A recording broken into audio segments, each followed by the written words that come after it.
I haven't slept for 3 months. 3 months, not a single night's sleep. Is that even a possible feat? The record has been 11 days and 25 minutes for decades, held to this day by Randy Gardner. But sleep is not simply the act of falling unconscious at night. Sleep is so much more. Our brains spend nighttime going through several cycles, arguably the most important one being REM sleep, which is when we experience dreams. Whether they are memorable or not, they are necessary. Without REM, our minds will slowly fall apart over weeks and months until the brain simply shuts down. Oh, how I miss the sweet bliss of a dream. Hell, I'd even take a lifetime of nightmares over this constant torture. You see, I suffer from an extremely rare condition called fatal familial insomnia, and as badass as that name sounds, I can assure you it's nothing more than a curse. With this disease, I am unable to dream, and only light sleep will be ever achievable for me. As far as insomnia goes, this is the lethal kind that slowly but effectively is turning my brain into Swiss cheese.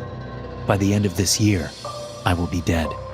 Spare me the pity, spare me the words of consolation. I've had a good life, and I've come to take terms with my fate. I will meet my maker soon, but I fear I have to pay for a terrible mistake I made. About a week into my diagnosis, the lack of proper sleep was already a heavy burden on my mental and physical health. In my peripheral vision, I started to see blurry figures moving around, even when I was supposedly alone. Hallucinations were one of the main expectations for my disease, but they persisted, even while I took my medication meant to suppress the symptoms. I quit my job quickly after my diagnosis. Due to my life insurance, I was paid a neat sum of money that could keep me in a comfortable lifestyle for the few months I had left. So I spent my time researching. You'd be surprised how many people attempt to stay awake for days at a time, simply for the hallucinogenic experience. They even have large forums dedicated to just that. These forums are where I first learned about the shadow realms, dimensions or realities beyond our own world that we can only see as our minds break down. Robert Holes, one of the members, wrote, "Our minds are incredible creations that allow us to experience the world around us, enjoying the emotions provided by chemical interactions within our brain. We love, we learn, we live. Our minds also function as a filter, protecting us from things beyond our comprehension. But these filters deteriorate as we get tired, which is why we need to sleep. Without this nighttime habit, the walls between us and the shadow realm start to break down, and you can truly see everything that exists out there.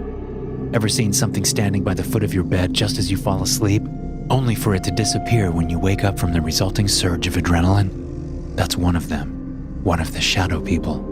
Now, I figure that since people normally can't stay awake for more than a few days at a time, they never truly appreciate the horrors that emerge from the shadow realm. Since I hadn't experienced deep sleep for about 2 weeks at the time, the blurry figures finally started to become more clear.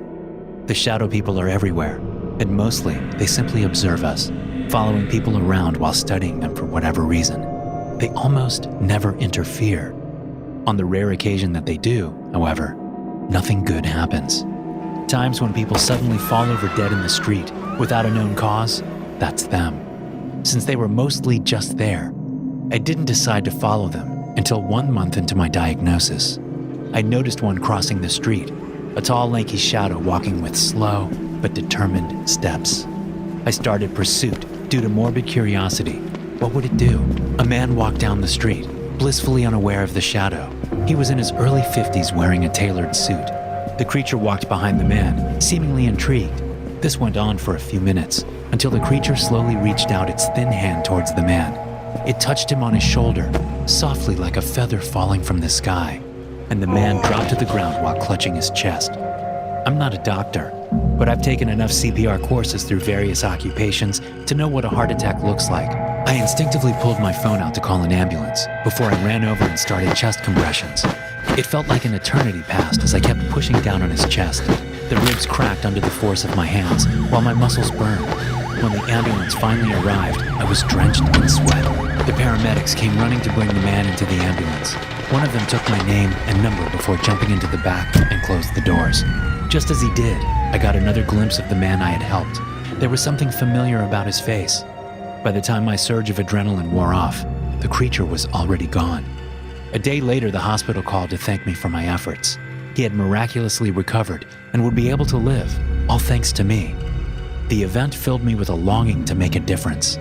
Over the next month, I started following the shadow people around. They were everywhere, but only a few of them moved around in a purposeful manner. Those were the ones I knew would strike. A young man, no more than 25, managed to crash his car. There was no discernible reason why he had swerved off the completely straight road, but the resulting wreckage was pretty bad.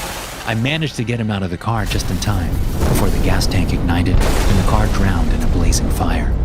The shadow that had seemingly pushed the car off the road had taken notice of me. For a moment, I stared into its empty face, and at that moment, I knew that they were aware of my ability. The man I saved was luckily unscathed from the incident, and I left straight after I had called emergency services. A few days later, I saved another man. He had fallen out of the 3rd floor of his office building. No one except for myself noticed. The fall broke a few of his ribs, which subsequently punctured both of his lungs. But because I was quick to call for help, he was saved. I looked up at the window he had fallen from. Another shadow person stood there. Despite having no face, I knew it was staring at me, judging me for interfering with their kills. Days and weeks passed, and I quickly lost count of all the people I had saved, but my body could hardly keep up the effort as my disease progressed. Soon it would succumb to pure exhaustion, and there was nothing I could do about it. My determination was beginning to fade. The news just happened to be on one day. Quite frankly, I couldn't even remember turning the television on. Forgetfulness and memory loss had become a faithful enemy in my disease. A familiar face appeared on the television screen. It was the first person I saved, the man who suffered a heart attack on the street. His name was Samuel Walker, and he had apparently been on the news for the past few months after being linked to several murders, 2 of which he committed during his trial, after I had saved his life. I sat motionless and stared at the man. Was it really him? Had I saved him and thus allowed him to kill innocent people? Did they know? What else could I do but to research each person I had saved? The young man I pulled from the car wreck went home to murder his girlfriend after I saved him. She would have lived if not for me. Each person I had saved was a murderer, rapist, violent criminal, and each went on to commit horrible acts after I saved them. They knew I had been defeated. In my quest to do good, I had committed a horrible mistake, one that had resulted in the lives lost of innocent and good people. After the horrifying realization I gave into my disease, I didn't leave the house for days. I only drank until I passed out, which was nothing more than darkness, no dreams to escape to, no alternate reality. Suicide was an option frequently crossing my mind. It would be so easy to simply give up and face the consequences. I was not alone. A group of shadow people were standing around me. How had I not noticed them before? Were they there to punish me, take me over to the shadow realm? No, they just stood there. I can't explain what happened, but we communicated, not with words, not with thoughts. We just had an understanding. Do not interfere in their business. As grotesque and immoral as it might seem, their actions are necessary to balance out the evils of this world. In the blink of an eye, they were gone. I had been given a second chance, although that only meant a few more months on this earth, a few more months to undo my mistakes. Thanks for listening. If you enjoy these stories, be sure to subscribe to the podcast and check out some more of my episodes here.